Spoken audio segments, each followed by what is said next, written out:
Some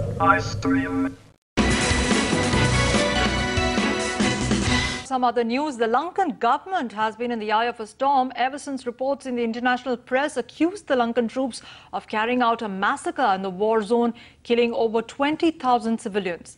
The Lankan government, which has vehemently gone into denial mode, is now finding it hard to defend itself in the face of increasing international pressure. Here's a look. On the look of it, civilians caught in the crossfire. But now this man, Sri Lankan President Mahinda Rajapakse, faces a lot of uncomfortable questions. This report by the Times claiming that what looked like a war is actually a genocide, with the Lankan army carrying out an offensive, giving scant regard to the lives of fleeing civilians, even going to the extent of bombing the no-fire zone. We're not going to speculate on a number. The UN has said many times that thousands of civilians have been killed and wounded during this conflict. The Secretary General has said that if there are serious and credible reports of human rights violations. But with a resounding military victory that has completely vanquished the LTTE, the Lankan army says that civilians were protected and never targeted.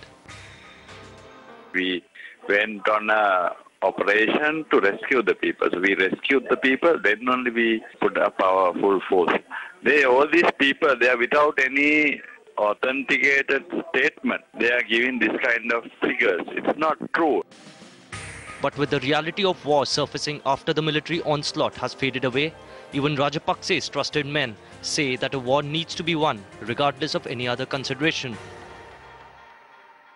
No, there are no any damage like that. There's a little amount, but without damage they can't rescue the people. That's why there are little damage. But at the same time, that's the big amount. That was the rumor. The collateral damage is too striking for anyone to ignore. Look at these pictures. Villages smothered, even school buses blown away. Entire hamlets in the so-called no-fire zone reduced to graveyards. The reality of war has dawned, and Rajapakse may have some uncomfortable questions to address as more reports emerge from the smouldering remains of what were once bustling hamlets by the seaside. Bureau Report, Times Now. And even as the world is shocked by reports of high civilian casualties in the Lankan war, accusations have started flying thick and fast about the role of India in the conflict between the LTTE and the Lankan army. After reports in certain sections of the international media that civilian casualties in the war may have touched a disturbing 20,000, there is now an examination of India's role in the war. Groups like Amnesty International have blamed India for choosing to help the Lankan army to counterbalance China's influence in the region, apart from saying that India failed to do enough to protect civilians in the battle zone.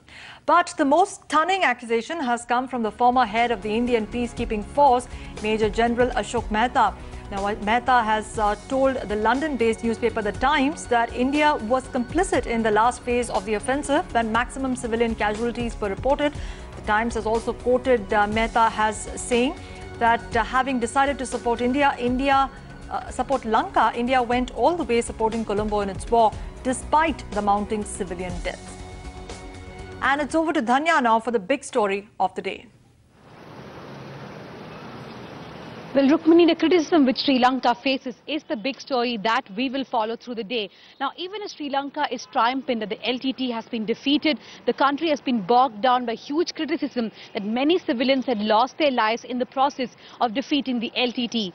Now, in April, a UN document had been leaked which says that more than 7,500 people had been killed between January and April during the war in Sri Lanka. Now, a recent investigation by certain British media also says that 20,000 people were killed in the last 1 or 2 weeks of assault in the Sri Lankan coast. So that means put together almost 30,000 people have died in Sri Lanka. Sri Lanka is coming under huge international criticism with Amnesty International and other organizations asking for an international trial. But Sri Lanka has been saying that they cannot be accused of massacre of civilians, that they have not massacred civilians. India too has come under huge criticism for aiding Sri Lanka in the war. So all through today we will be following this big story, getting reactions from international organizations, also from Sri Lanka and India as to what they feel had really happened during the war between Sri Lanka and the LTTE. That's the big story of the day, Rukmini.